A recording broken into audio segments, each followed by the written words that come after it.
dunia dan seisinya ini bagi Allah tak sama nilainya dengan sebelah sayap lalat.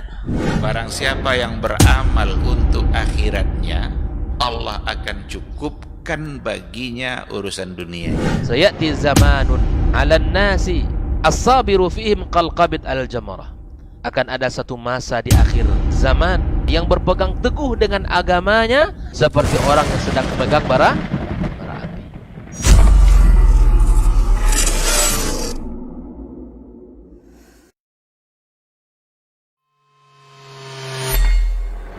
Di para sahabat itu Majtama'a qaumun fi baitin min buyutillah yatluna kitaballah wa yatadarasunahu fima bainahum illa nazalat alaihimus sakinah wa ghasyiyatuhumur rahmah wa haffat bihimul malaikah wa dzakarahumullahu fiman indah. Tidaklah suatu kaum duduk di salah satu rumah Allah membaca ayat-ayat Allah dan sama-sama mempelajarinya kecuali turun kepada mereka as-sakinah, ketentraman dan kenyamanan, wa ghasyiyatuhumur rahmah, dan mereka diliputi pula oleh rahmat, kasih sayang dari Allah Subhanahu wa taala, wa haffat bihimul malaikah, dan mereka pun dikelilingi oleh para malaikat karena malaikat suka majlis-majlis zikir dan ilmu. Wa dzakarahumullahu fiman indah, dan Allah akan banggakan sebut-sebut mereka di kalangan malaikat-malaikat yang ada di sisinya, di masyarakat atas. Mudah-mudahan kita termasuk yang sering disebut-sebut di sisi Allah, di kalangan para malaikat, dan di akhir majelis ini mudah-mudahan kita pula mendapatkan seperti yang tersebut dalam hadis qudsi, qumu maghfuran lakum, silahkan berangkat meninggalkan majelis ini dalam keadaan diampuni dosa-dosa kalian.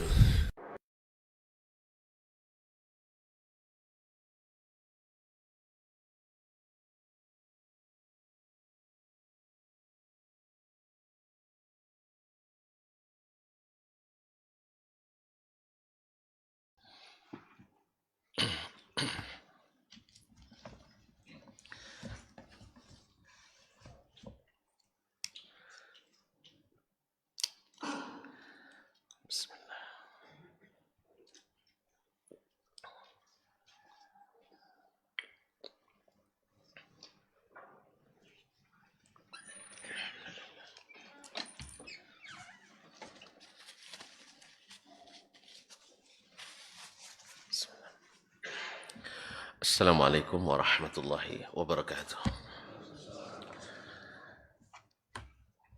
Alhamdulillahi rabbil alamin, wal aqibatu lil muttaqin, wala udwana illa 'alal zalimin. Asyhadu an la ilaha illallah wahdahu la syarika lah, waliyus salihin, wa asyhadu anna Muhammadan abduhu wa rasuluhu as-sadiqul amin. Sallallahu alaihi wa ala alihi tayyibin wa azwaji tahirati ummahatil mu'minin wa tabi'ina lahum bi ihsan ila yaumiddin. Amma ba'du, fa usi nafsi wa iyyakum ayyuhal muslimun wa ayyatuhal muslimat bi taqwallahi azza wa jalla Rabbil ardi was samawat, fa'innahu qad fazal muttaqun. Ya ayyuhalladzina amanu taqullaha haqqa tuqatih wa la tamutunna illa wa antum muslimun. Bapak dan ibu-ibu, saudara-saudara dan saudari kaum muslimin dan muslimat, jemaah salat subuh Masjid Zaid bin Thabit radhiyallahu anhu Pekanbaru, ataupun yang menyaksikan melalui media live streaming dimanapun berada, serta pendengar setia di 91,1 FM. Alhamdulillah, pada subuh ini Allah SWT memberikan kita nikmat sehat dan juga sempat. Mudah-mudahan dengan niat dan tekad yang ikhlas kepada Allah Subhanahu wa taala. Semoga niat kita diterima Allah Subhanahu wa taala sebagai tanda syukur atas nikmat yang diberikannya, sehingga semakin bertambah pula nikmat Allah kepada kita. Kaum muslimin, kaum muslimat yang dirahmati Allah Subhanahu wa taala, mudah-mudahan majelis kita juga dihiasi dengan banyak dan selawat kepada baginda Nabi alaihi salatu wassalam.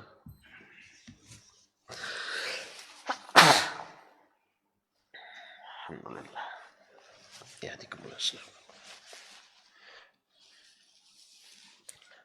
Mudah-mudahan selawat tersebut sebagai tanda terima kasih kita, tanda ingat kita atas jasa-jasa beliau, dan mudah-mudahan menyebabkan pula tercurahnya ampun dan rahmat Allah untuk kita.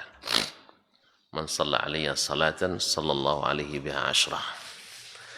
Siapa yang selawat kepadaku sekali, Allah balas 10 kali. Dan selawat dari Allah adalah ampunan dan rahmat untuk kita. Kaum muslimin, kaum muslimat yang dirahmati Allah Subhanahu wa taala.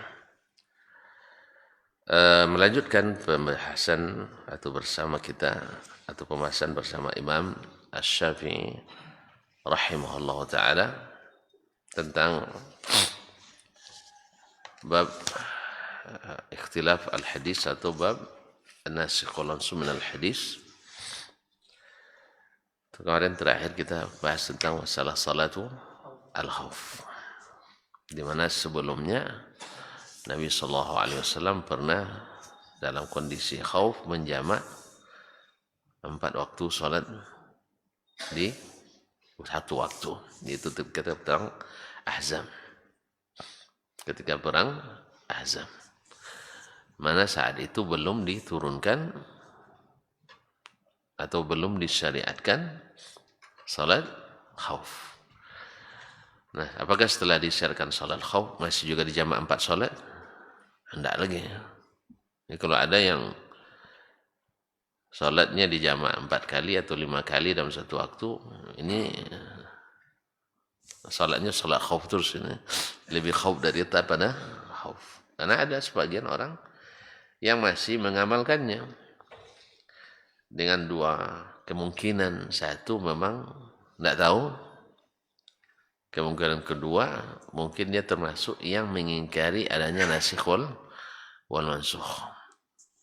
Ada, ya, tapi pendapat ini sebenarnya sudah terhapus dari permukaan bumi. Tapi ada juga yang suka bangkit-bangkit bangkai terendam, bukan batang terendam. Di antara para pemikir ingin mengikuti kembali pendapat Abu Muslim Al-Asbahani dulu mengatakan tidak ada nasikh wal mansukh dalam Al-Quran dan hadis. Tentu dia punya alasan logis, dan logikanya ini ditentang oleh logika-logika ulama yang logikanya sehat. Nah, karena Allah SWT la yus'alu amma yaf'al wa hum yus'alun. Allah Maha Kuasa melakukan apa yang dia kehendaki, dan tidak ada yang boleh protes. Sebab kalau diprotes kalah terus untuk kita. Karena wa rabbuka yakhluqu ma yasha wa yakhtar. Rabbmu menciptakan apa yang dikehendakinya dan apa yang dia pilih. Maka kita menyerah kepada apa yang Allah pilihkan. Jadi seperti kata Imam Syafi'i, yang mansukh itu di masanya hak. Dan yang nasikh setelah ada nasikh itu adalah hak. Wa kullun kana haqqan fi waqtihi. Semuanya adalah hak di masanya.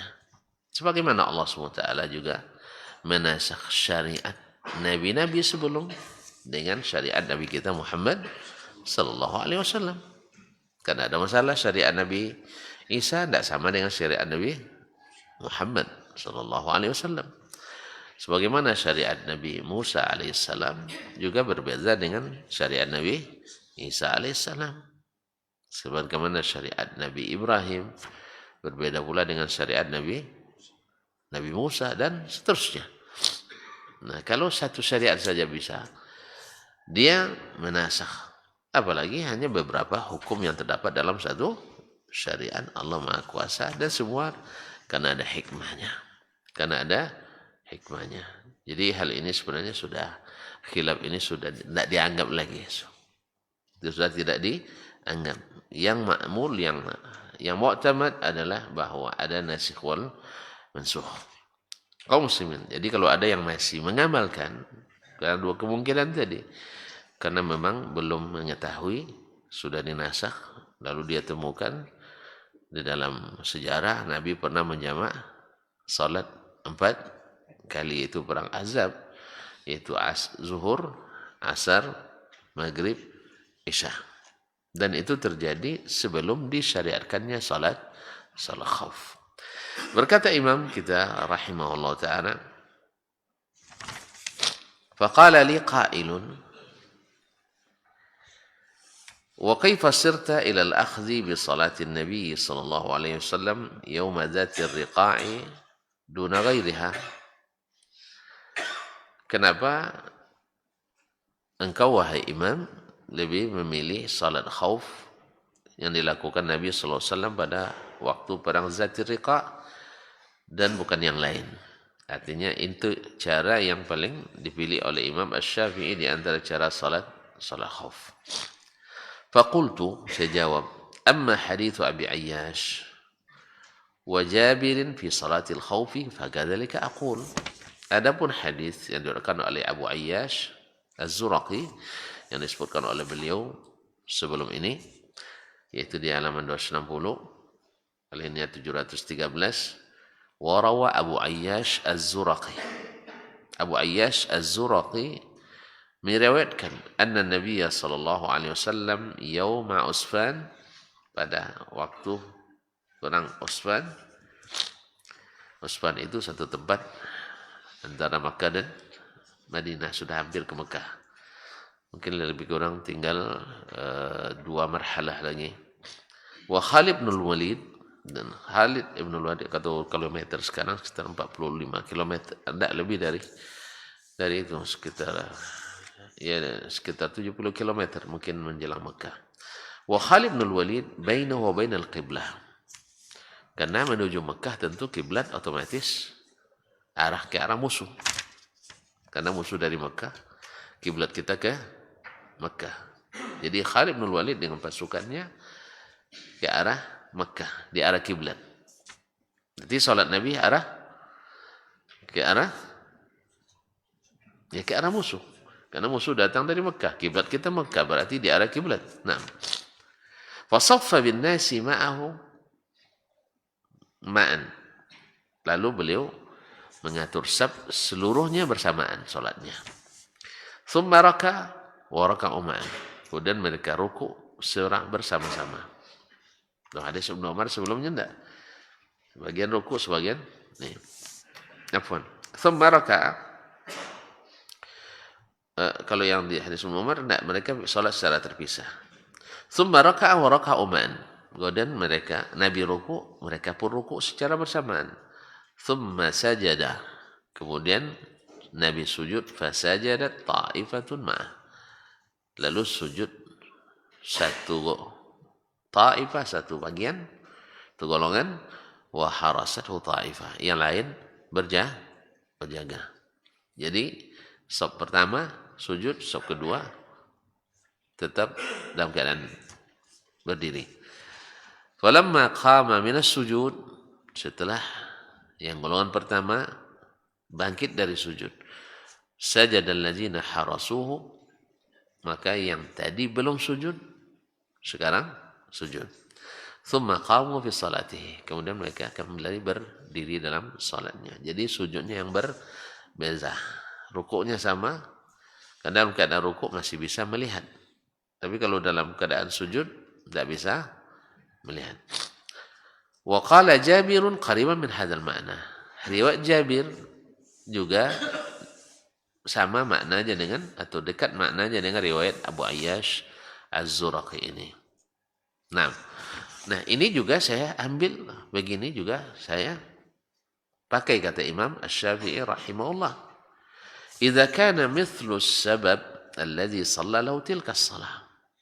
Apabila sebabnya sama dengan sebab dilakukan salat khauf ini, artinya bila musuh berada di posisi kiblat, maka seperti inilah yang harus dilakukan, yang pas. Nah, idza kana mithlu as-sabab alladhi shalla lahu tilka as-salah. Qala wa ma huwa? Lalu penanya berkata, wa ma huwa, apa sebab itu yang membuat Rasulullah sallallahu alaihi wasallam salat dengan cara ini? Karena kan ada banyak cara lagi yang diriwayatkan. Ya, kalau Imam Syukani menyebutkan ada 16 cara salatul khauf yang diriwayatkan dari Nabi SAW. Sebagian besar, sebagiannya sahih, sebagian di perselisihan kesahihannya. Qultu, saya jawab, kata Imam Asy-Syafi'i rahimahullah, kana Rasulullah sallallahu alaihi wasallam fi 1400. Waktu terjadinya salat ini, yaitu sama-sama salat sekaligus, bukan bergantian. Kana Rasulullah sallallahu alaihi wasallam fi 1400. Rasulullah SAW memimpin pasukan dengan jumlah 1400 orang. Wa kana Khalid bin Walid fi 200. Sedangkan Khalid bin Walid waktu itu belum masuk Islam dia. Belum masuk Islam. Sedangkan Khalid bin Walid dan jumlah hanya 200 orang. Tapi pasukan berkuda. Nah. Wa kana minhu ba'idan fi sahra'a wasi'ah. Dan posisinya jauh. Dan di tengah padang Sahara. Kalau padang Sahara kan nampak semuanya. Jelas semuanya. La yutma'u fihi. Tidak mungkin. Artinya, tidak mungkin Khalid begitu melihat mereka salat langsung menyerang. Tidak mungkin. Sebab jumlah Nabi yang sangat banyak. Dan di posisi yang terlihat. Sebab ketika kita sedang salat sekalipun dengan cara ini, bila diserang oleh musuh, maka boleh mengganti cara yang lain. Salat sambil berperang. Salat sambil berperang. Nah, tidak ada masalah. Walaupun hanya dengan mengerjapkan mata. Nah. Karena kondisi tidak mungkin kan. Bila misalnya terlihat, maka mereka salat sesuai dengan yang mereka sanggupi. Nah, dalam kondisi ini la yutma'u fi, tidak mungkin ada keinginan keras untuk melakukan serangan. Liqillati man ma'ah. Karena yang bersama Khalid ibn Walid jumlahnya sedikit. Wa kathrati ma'an Rasulillah sallallahu alaihi wasallam. Dan yang bersama Rasulullah sallallahu alaihi wasallam jumlahnya banyak. Nah, wa kana al-aghlabu minhu annahu ma'munun ala an yahmila alaih. Kalau ukuran kebiasaan pada galibnya kondisi seperti ini, Nabi dalam kondisi aman. Ya, kondisi aman walaupun tidak 100% aman. Ala an yahmila alaih, aman dari dimulai serangan dalam kondisi seperti itu. Walau hamala min baini yadayhi ra'ah. Sebab kalau dia serang dari arah depan, pasti terlihat. Dan bila dia nak menyerang dari belakang, kan tentu akan terlihat pergerakannya. Juga akan terlihat karena di padang Sahara yang luas. Pernah padang Saharanya, tidak pernah padang Sahara. Kalau kita kan banyak tempat sembunyi-sembunyi nih, apalagi dalam kota. Ini tidak, padang Sahara semuanya nampak. Ya, kemanapun nak kira kiri, nak kalau kanan, akan kelihatan itu. Bolehlah misalnya dia nak rencana dalam kondisi Nabi sedang salat, dia nak menyerang dari belakang. Pasti pergerakannya akan terlihat. Karena di mana? Kiri kanan semuanya padang luas. Nah, pasti terlihat. Wa qad hurisa minhu fis sujud. Nah, sedangkan dalam kondisi sujud, dia sudah Sudah dijaga oleh yang tadi berdiri. Iz kana la yaghibu an tarafih atau tarfih. Sehingga tidak sedikit pun hilang dari pengawasan dan pandangan matanya. Berarti kalau waktu sholat boleh melihat. Orang sedang sholat, boleh nampak apa yang ada depannya? Tidak boleh. Terus kalau ada yang melintas, gitunya.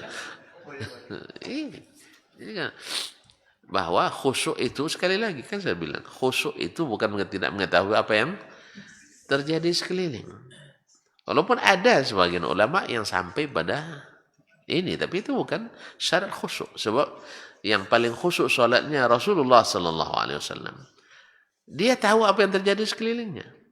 Dan inilah apalagi posisi sebagai imam.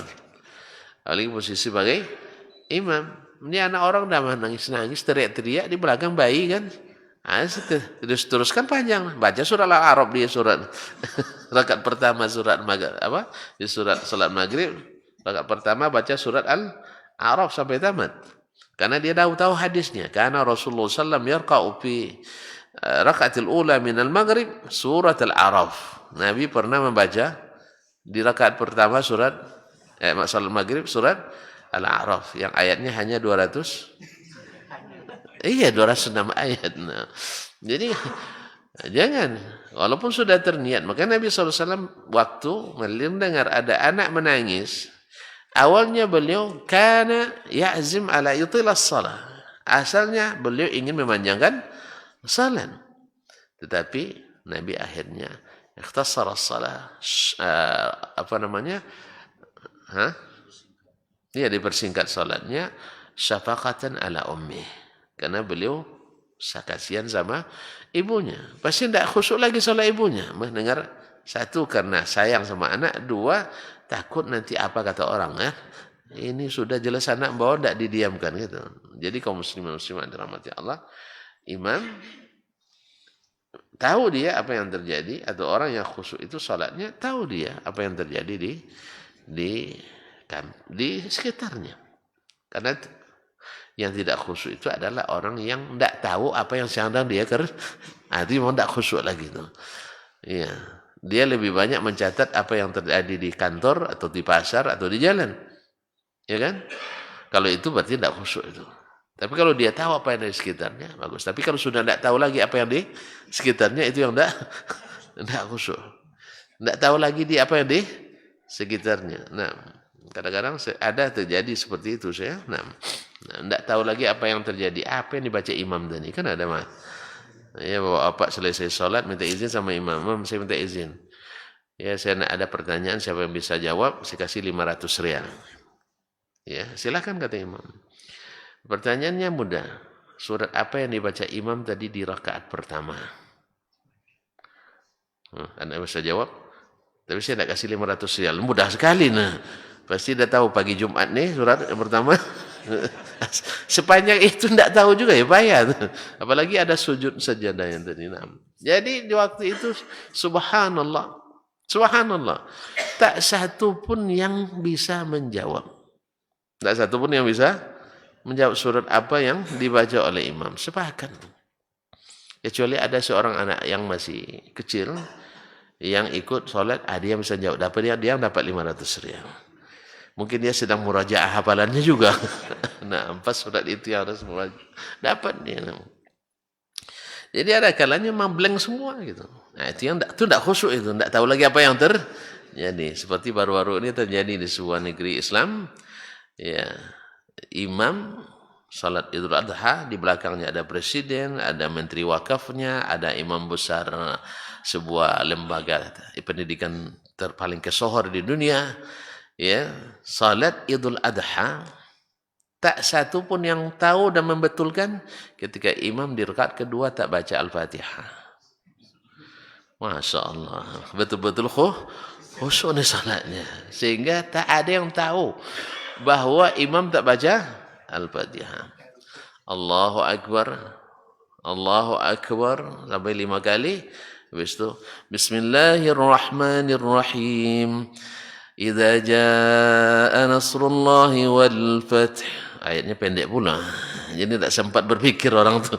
Nah, jadi presidennya blank, muftinya blank, syekh besarnya blank, menterinya blank semua. Sedang khusyuk memikirkan SK setelah ini. Allah, enggak. Kalau imam terlupa itu biasa, tapi kalau semua jemaah terlupa, ini luar biasa. Tapi betul terjadi memang. Harusnya apa yang dilakukan? Hah? Ingatkan. Kalau tak ada yang ingat, tahu pasti dia bilang subhanallah. Nah, pernah pula dulu terjadi di sebuah negara kerajaan di bagian barat negeri Islam.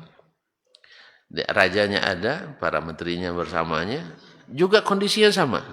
Di rakaat kedua, imam berupa baca Al-Fatihah. Tapi orang itu ingat ya, tapi cara mengingatkannya tidak ingat. Cara mengingatkannya mereka tidak ingat. Harusnya mereka bilang apa?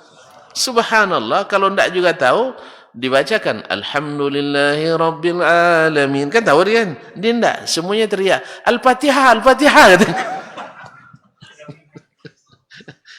Ini lebih parah lagi, bikin batal salat menurut pendapat kebanyakan. Nah, jadi itu yang terjadi. Kalau ini tidak khusyuk namanya. Sebab tidak tahu lagi apa yang terjadi di sekitarnya. Subhanallah. Ya, ribuan orang bisa terjadi. Iya. Nah, buktinya mereka selesai itu, kan selesai salat khutbah.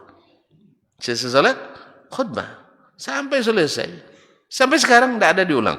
Berarti semuanya betul-betul lupa.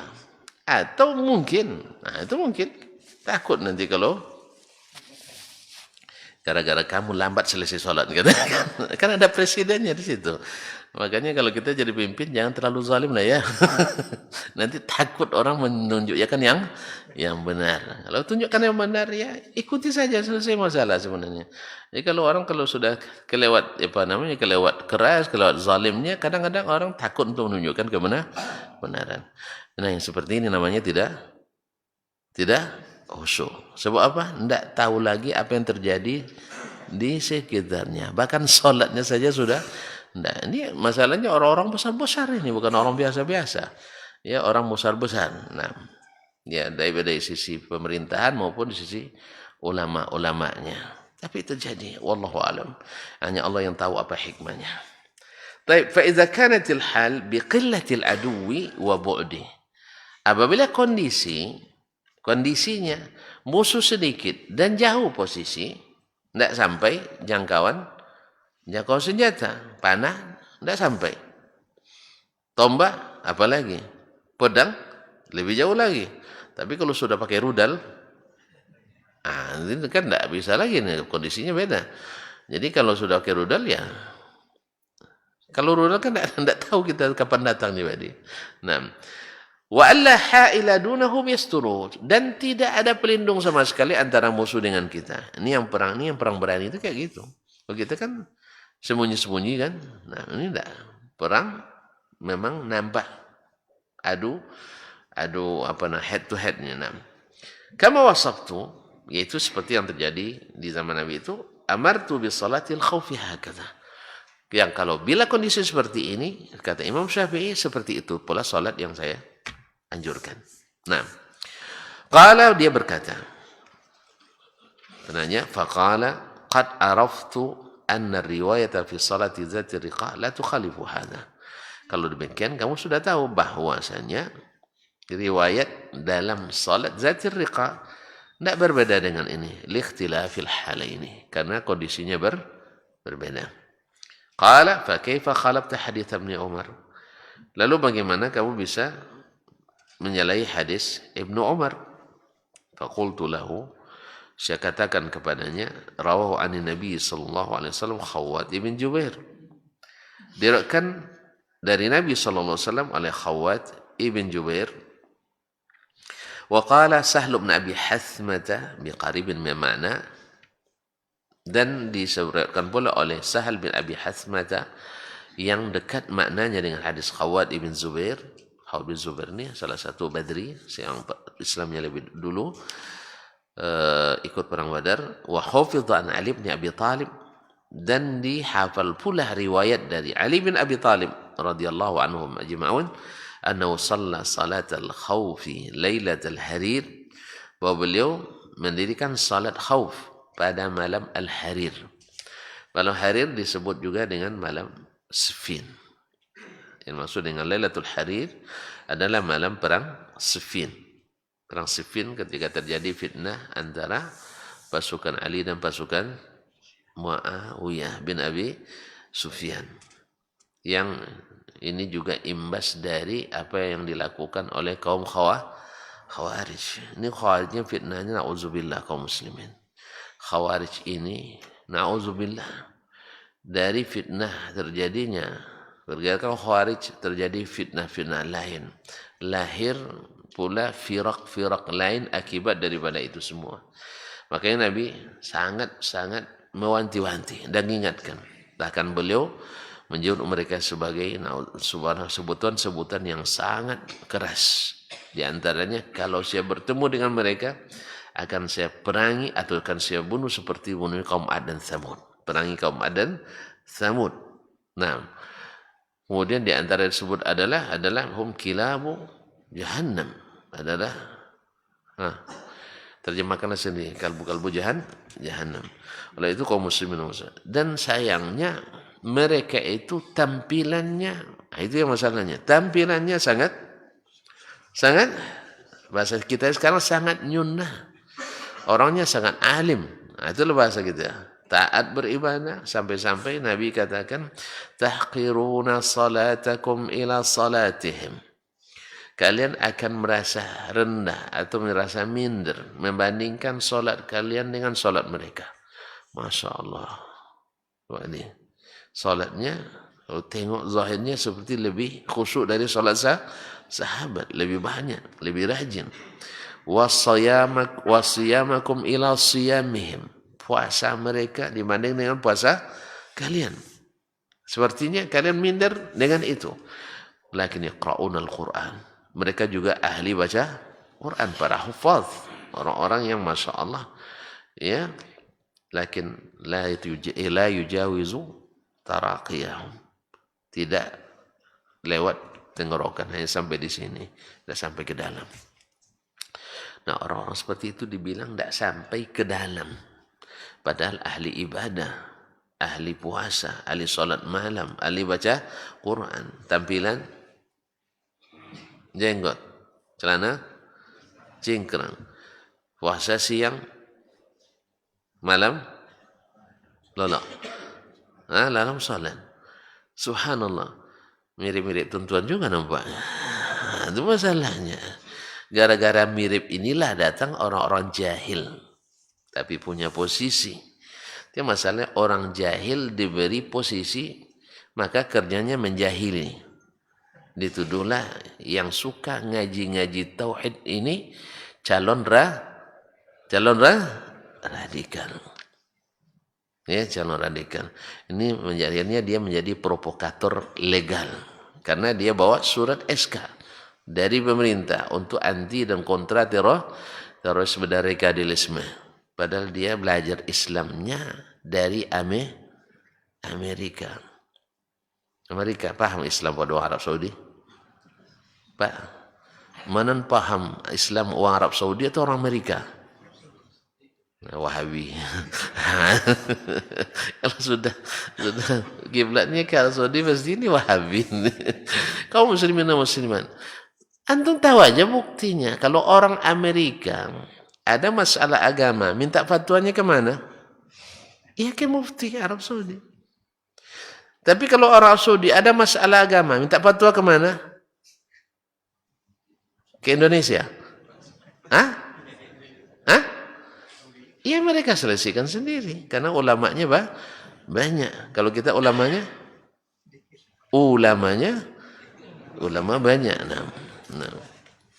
Allah musta'an. Jadi kaum muslimin dan muslimat dirahmati Allah, karena tampilan mirip inilah yang tidak berilmu menjadikannya sebagai syubhat. Makanya dengarkan ceramah semalam, jangan suka makan setengah. Wah, tidak dengar Bapak semalam, setengah matang. setengah matang. Setengah matang itu cepat basinya. Rasanya anyir pula. Maka perlu pakai asam dan perlu pakai garam atau pakai kecap asin menghilangkan anyirnya. Amis. Orang tahu di sini nggak tahu anyir ya. Amis. Nah itulah. Tentulah juga sampai di pekan. Nah, anyir tahu Ustaz ya? Amis. Nah, anyu. Anyu. Ma'asyiral kiram dirahmati Allah Subhanahu wa taala. Jadi dia diberi corong, diberi mic, diberikan mimbar lalu bicara tentang Islam padahal tak tahu Islam kecuali dari Amerika. Di gereja 5 tahun dia makan di gereja katanya. Habis itu menjadi ahli kontra terorisme. Akhirnya dia sendiri jadi teror bagi kaum muslimin. Apa sebab? Dia tengoknya sama-sama berjenggot. Apalagi tambahnya sama-sama mengharamkan musik katanya. Jadi kadang kalau gitu nanti kalau gitu cara dia melihat kalau dilihatnya orang korupsi berdasi berarti seluruh yang berdasi harus dimasukkan identifikasi korupsi. Makanya hati-hati jangan pakai berdasi dah. Saya hari ini takut saya berdasi jadinya. Kalau sempat jadi presiden saya upayakan tak pakai dasi karena orang sudah curiga siapa berdasi mesti ini keliru cara berpikir karena apa? Tidak berilmu. Cerdas boleh tapi tidak berilmu atau ilmu yang salah ambil yaitu setengah matang. Tahu enggak akibat samping dari sering makan telur setengah matang? Tahu enggak? Hah? Karena bapak jarang makannya itu enggak tahu. Nah, alhamdulillah. Menyebabkan mata katarak. Katarak itu bikin apa? Kabur. Makanya pandangannya kalau orang setengah matang yang jelas jadi kabur, yang terang jadi buram. Ya. Yang jelas jadi kelam. Iya, jadi kelam. Apa sebab? Setengah matang. Allah musta'an. Maka hati-hati dengan orang-orang yang diberikan kepercayaan tapi bukan di bidangnya. Dia tidak berilmu, tapi pandai bercakap. Makanya Nabi sangat mewanti-wanti yang paling takuti itu adalah orang munafik yang lisannya alimul lisan. Lisannya lancar bercakap dan tidak tertahan sekali. Yang tidak berilmu tentang Islam, dengar data ini itu lancar dia ucapkan. Kunjungan negara ini, tahu organisasi ini, semua seolah-olah benar semuanya. Yang tidak tahu tentu ngangguk-ngangguk dia. Yang tidak berilmu ngangguk. Oh iya ya, mereka tuh keras. Tambah lagi sebagian awak kalau udah ngaji tidak senyum pula sama orang. Nanti tambah juga jadinya. Iya betul, mereka kalau sudah ngaji di Z itu salam aja ndak dijawab katanya. Ndak dijawab salam. Itu celana cingkrang semua tuh katanya. Jenggotnya panjang-panjang. Ndak pokoknya semuanya. Asalnya berburu semua. Akhirnya dicocok logikan lah. Jadi semua yang mengaji dianggap sebagai calon teroris. Akhirnya orang tambah takut ngaji. Ngajilah. Jaga ya orang jemaah Z nanti. Tidak pandai senyum katanya. Salam tidak dijawab. Mereka sama mereka bantah juga katanya. Itu masalahnya. Padahal mereka sama mereka juga beban. Mereka sama mereka bantah tidak? Bantah juga. Awak di rumah aja ada bantah. Ada tidak? Macam tidak aja. Kalau tidak bantah, tidak manusia namanya itu. Ada. Iya tak? Nah, cuma aja tiap hari. Sekali sejam jadilah ya. Kaum muslimin dan muslimat dirahmati Allah. Jadi salatul khawfi lailatul harim pada malam Siffin kana rawa Khawwat ibn Jubair an Nabi sallallahu alaihi wasallam. Kama rawa Khawwat bin Jubair an Nabi sallallahu seperti diriwayatkan oleh Khawwat ibn Jubair dari Nabi sallallahu alaihi wasallam wa kana Khawwat mutaqaddim as-suhbati was-sin. Dan Khawwat ibn Jubair ini Ansari, dia adalah orang yang sangat sudah lama menjadi sahabat Nabi dan juga orang yang senior umurnya. Faqala fahal min hujjatin akthar min taqdimi sihhatihi suhbatihi? Ada tidak hujah yang lebih kuat daripada sekedar dia lebih senior bersahabat dengan Nabi SAW? Faqultu na'am. Saya katakan iya. Ma wasaftu fihi min asyabah bimakna kitabillah, yaitu apa yang saya sebutkan serupa cara solat yang diriwayatkannya dengan apa yang ada dalam kitabullah, dalam Al-Quranul Karim. Naam. Qala fa aina yuwafiqu kitabullah, di mana cara yang diriwayatkan oleh Khawat ibn Jubair dan Khawat ibn Jubair dan siapa tadi? Ali bin Abi Thalib radhiyallahu anhu, di mana serupanya dengan ayat dalam kitabullah? Jawabannya insyaallah pertemuan berikutnya. Insyaallah pertemuan pekan depan. Jangan kemana-mana. Nah, jangan kemana. Insyaallah kita bacakan di pertemuan pekan depan. Ya karena tapi hari ini tidak mengantar anak sekolah kan? Hah? Nah, tidak apa-apa, sudah terbiasa selesai di jam segini, Pak. Nah, terbiasa selesai di jam segini, besok mentang-mentang libur, tidak mau pula datang lagi. Nah, cukup sampai sini dulu. Insyaallah ayatnya panjang, ada di surat An-Nisa ayat 102. Boleh dibaca-baca sebelum datang besok. Nah, surat An-Nisa ayat 102. Nah, tentang salat al-khauf. Ini yang sehingga dijadikan juga oleh Imam Asy-Syafi'i rahimahullah sebagai salah satu cara salat khauf yang direkomendasikan. Intinya kaum muslimin dan muslimat bahwa dari sebelumnya belum ada salat khauf, maka dijamak salatnya berapa banyak pun karena tidak sempat dilakukan karena kondisi yang genting seperti perang Ahzab itu. Nah, setelah turun ayat atau setelah turun syariat boleh dilakukan salat khauf, maka menjamak seperti itu sudah tidak diberlakukan lagi. Ini namanya nasikh wal mansukh. Kemudian di antara cara salat khauf terbagi banyak riwayat. Ada cara ini, ada cara ini, seperti yang dijelaskan dalam riwayat tersebut. Wallahu ta'ala alam. Wa sallallahu ala nabiyyina Muhammadin wa sallam. Wa subhanakallah bihamdik. Asyhadu an la ilaha illa anta astaghfiruka wa atubu ilaik. Wassalamualaikum warahmatullahi wabarakatuh.